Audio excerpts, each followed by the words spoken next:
느헤미야 1장 우리 1절에서 11절까지 보도록 하겠습니다. 우리 한 구절씩 찾으신 줄 알고 교독하겠습니다. 1절부터 11절까지입니다. 하가랴의 아들 느헤미야의 말이라. 아닥사스다 왕 제20년 기스르월에 내가 수산궁에 있는데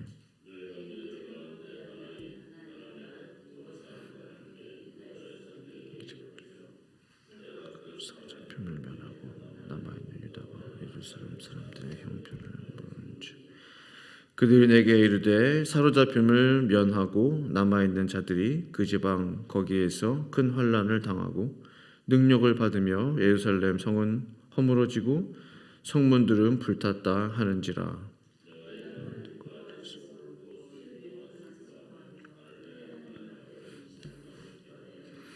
이르되 하늘의 하나님 여호와 크고 두려우신 하나님이여 주를 사랑하고 주의 계명을 지키는 자에게 언약을 지키시며 긍휼을 베푸시는 주여 간구하나이다.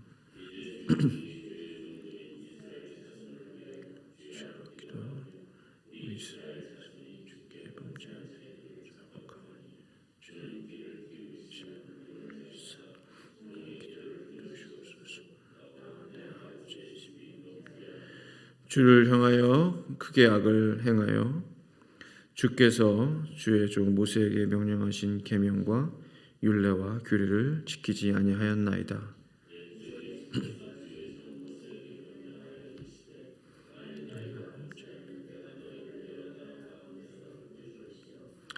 만일 내게로 돌아와 내 계명을 지켜 행하면 너희 쫓긴 자가 하늘 끝에 있을지라도 내가 거기서부터 그들을 모아 내 이름을 두려고 택한 곳에 돌아오게 하리라 하신 말씀을 이제 청하건대 기억하옵소서.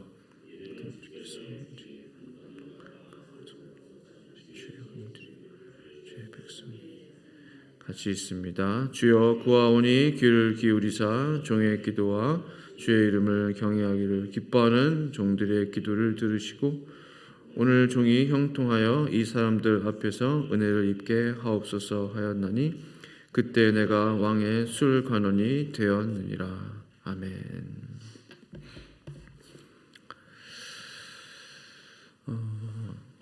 저는 아직도 기억 속에 남아있는 그 오래된 그 올림픽 사진이 한 장 있습니다.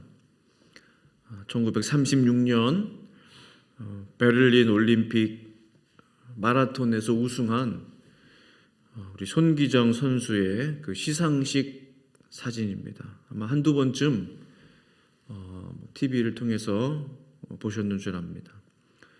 그 시상대에 서 있는 손기정 선수의 그 모습인데 그 1위가 이제 손기정 선수였고 또 다른 한국 선수가 3위를 했다는 사실도 아십니까? 남승용 선수가 3위를 차지했습니다. 1위도 이제 한국인이었고 3위도 한국인 선수였는데 그 우승한 손기정 선수의 얼굴이 그토록 우울해 보일 수가 없어요. 제가 다시 한번 찾아서 그 사진을 봤더니 너무 우울해 보여요. 3위를 차지한 남승용 선수의 얼굴도 전혀 기쁘지가 않아요. 두 사람의 얼굴이 똑같았어요. 다른 선수이지만 마치 쌍둥이처럼 같은 표정, 같은 모습을 하고 있었습니다. 고개를 이렇게 살짝 숙이고 우승이 아니라 마치 꼴찌를 한 선수들 같았어요.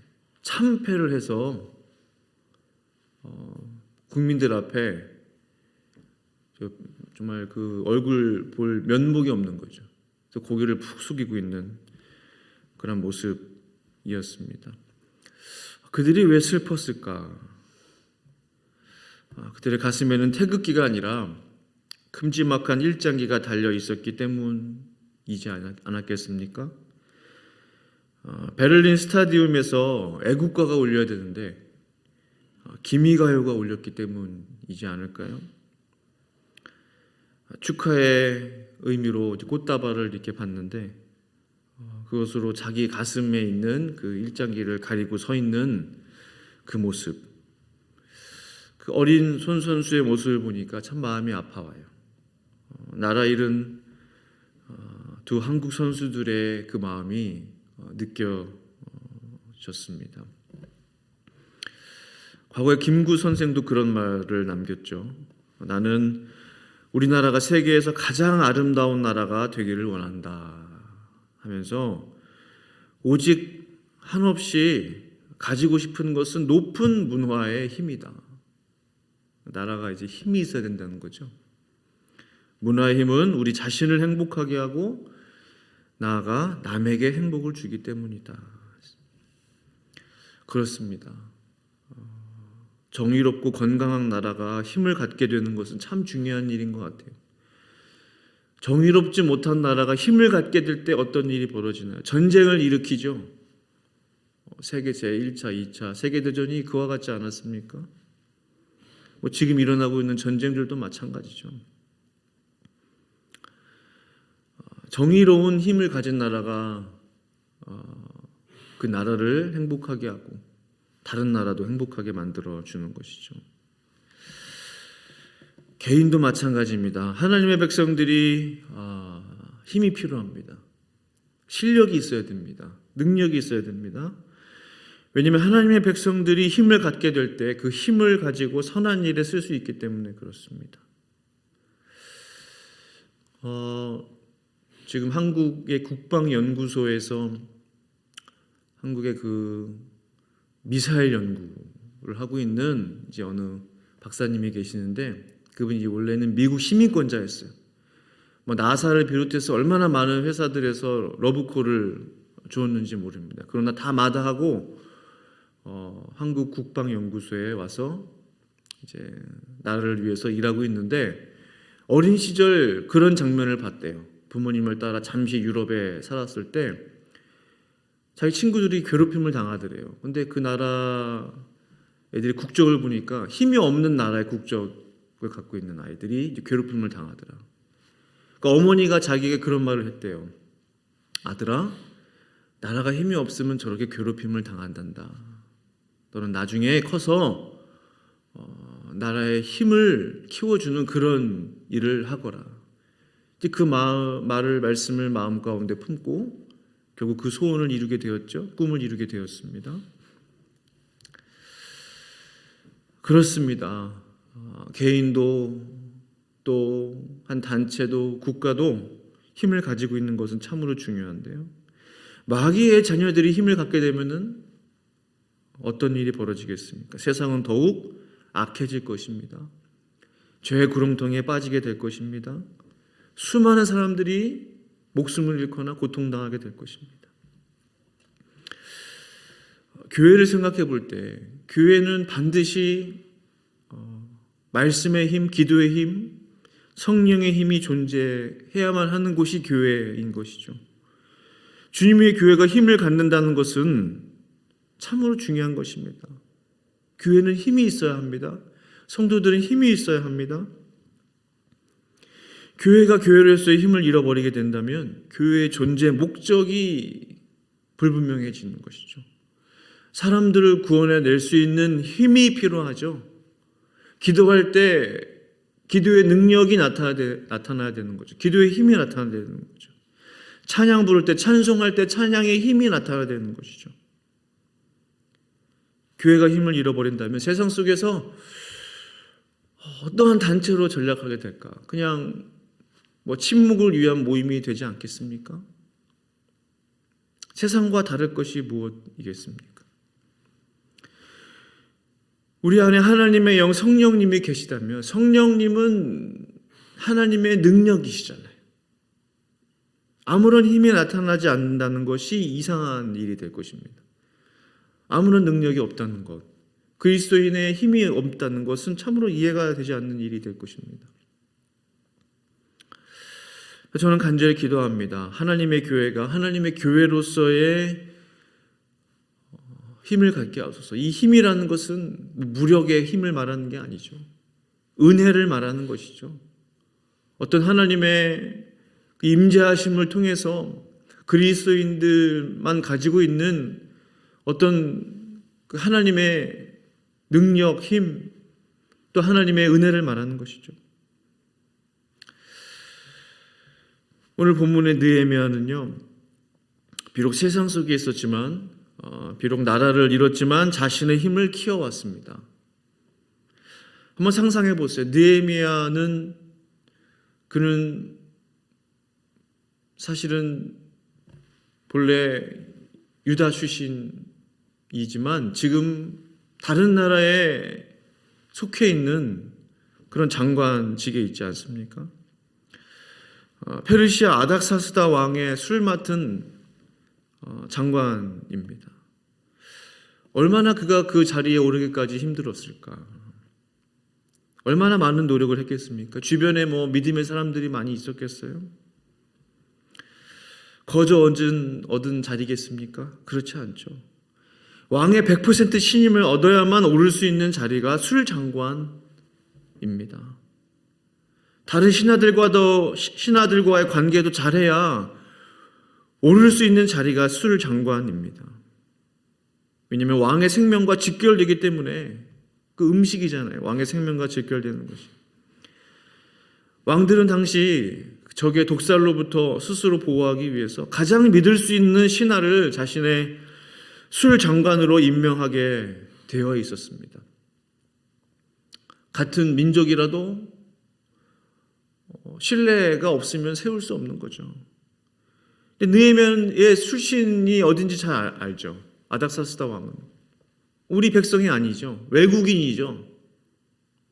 근데 이 사람을 나의 술장관으로 임명해도 되겠는가? 2배, 3배의 검증이 필요한 사람이 바로 느헤미야였던 것입니다.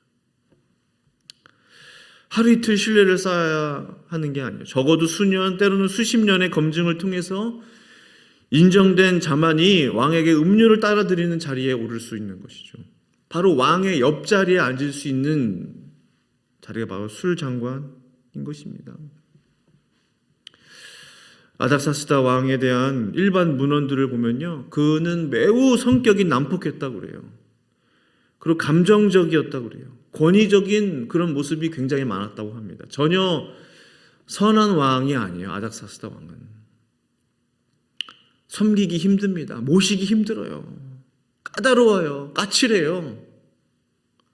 그럼에도 불구하고 느헤미야는 그 아닥사스다 왕의 신임을 얻었다는 사실이죠. 이게 바로 힘이죠. 이게 바로 능력이죠. 그 힘은 어디서부터 왔을까? 어디로부터 왔을까? 누가 주셨을까? 바로 여호와 하나님을 믿는 그 믿음으로부터 나왔던 그 힘과 능력으로 아닥사스다 왕을 섬길 수 있었다는 것입니다. 그가 양다리를 걸치면서 하나님도 섬기고 왕도 섬기고 그런 모습이었겠습니까? 그렇지 않죠. 굉장히 지혜롭게 자신의 마음을 지키면서 왕을 섬겼을 것입니다. 그러나 그 마음의 중심에는 철저한 하나님의 사람이었어요. 참으로 신기하게도 우리가 느헤미야 말씀 쭉 이렇게 창립 기념주일 앞두고 읽지 않았습니까? 근데 큐티 말씀도 느헤미야예요. 그래서 하나님께서 이 느헤미야 말씀을 우리에게 주시는구나. 이 느헤미야를 통해서 배울 점들이 참 많습니다. 느헤미야는 사실은 종교인이 아니죠. 선지자가 아닙니다. 제사장도 아니에요. 일반 시민이, 일반 사람이에요. 정확하게 말하면 정치인입니다. 정치인이에요. 평신도입니다. 느헤미야는 자신이 누구인지를 잘 알고 있었어요. 그의 신분은 분명히 그의 국적은 페르시아 국적이었겠죠. 페르시아 공무원이었겠죠. 쉽게 말하면. 고위 관료였죠. 그러나 정말 내가 누구인지를 그는 잊지 않았어요. 내가 어떤 사람인지를 결코 잊지 않았어요. 나는 만군의 주 여호와 하나님의 백성이다. 나는 하나님의 종이다라는 사실을 잊지 않았어요. 오늘 말씀에도 그런 고백들이 나오죠. 하나님의 종의 기도를 들어주시옵소서.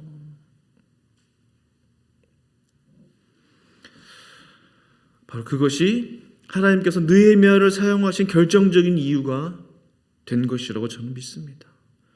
바로 오늘 읽은 본문 1장 말씀 전체가 이 느헤미야의 사실은 기도문이더라고요. 쭉 보니까 느헤미야가 평소에 어떤 기도를 해왔는가, 이 1장이 그냥 쓰여진 1장이 아니에요. 그냥 갑자기 감동받아서 뭐 기도문 써집니까? 그렇지 않죠. 갑자기 기도시키면 기도 못하잖아요. 똑같아요. 이 기도는 정말로 평소 실력이에요. 느헤미야가 어떻게 하나님 앞에 기도해 왔는지, 하나님과 어떤 관계로 교제해 왔는지, 어떻게 신앙생활 해 왔는지가 그대로 담겨져 있어요. 그는 분명 매일매일 하나님께 기도했던 사람이었을 거예요.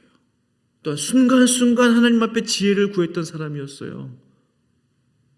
그 지혜가 어디서부터 왔을까? 하나님께서 주신 지혜구나. 왜냐하면 지혜롭지 못하면 이 높은 자리까지, 당대 최고의 강대국 페르시아의 거의 넘버 2, 3쯤 될까요? 어떻게 이 자리까지 오를 수 있었을까? 하나님의 지혜구나. 사실은 2장 말씀 보시면 왕이 느헤미야에게 내가 네게 무엇을 도와주면 좋겠느냐, 이제 그런 질문을 하는 장면이 나오는데, 그때 느헤미야가 바로 네 왕이여 저에게 이것을 해주시고 저것을 해주시고라고 말하지 않아요. 성급하지 않아요. 순간적으로 어떤 장면이 하나님 앞에 기도했다고 되어 있어요. 묵도했다고 되어 있어요. 왕이 질문하는 자리에서 순간적으로 하나님 앞에 잠시 기도할 수 있는 그게 쉽게 되지 않아요. 한번 해보세요. 바로 이렇게 튀어나오게 되죠. 습관이 되어 있는 거예요. 항상 말하기 전에 기도하는 것, 항상 누구와 대화하기 전에 하나님 앞에 하나님 어떻게 대답할까요? 하나님의 아이디어를 주세요. 느헤미야의 삶이 그랬다는 거예요. 평소에도. 얼마나 멋진 사람인지 몰라요.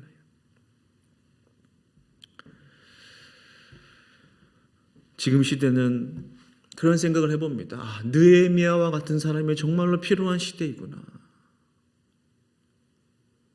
느헤미야 같은 평신도, 느헤미야 같은 CEO, 느헤미야 같은 위정자, 지도자, 정치인이 필요한 시대구나.